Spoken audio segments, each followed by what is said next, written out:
day in my life in Marinduque. So next guys is sumakay kami ng barko. Well, nauna pala yung van papuntang pier. At ito na nga guys, nababa na kami ng barko. So punta naman kami sa Hinimbuwak, Marinduque in our province. So ayun na nga guys, umaga na kami nakarating sa Hinimbuwak, Marinduque. So ang ganda ng sea clouds guys. In the next day, napag-isipan namin magpinsan na maglaba sa Sapa for experience, diba? And also maligo na rin. After namin maglaba, nabidisyon na namin magpinsan na magpunta sa Mantambak Falls and sa tiyahe namin doon. And yun, well, ang pangit mong maabutan namin yung falls kasi hindi siya blue. Kasi nga, parating umuulan doon.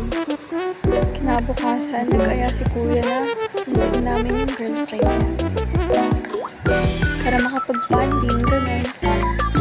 And also, last day na namin yan eh. Kaya, ganun. Pero masaya naman ang nag-experience kasi road trip ba?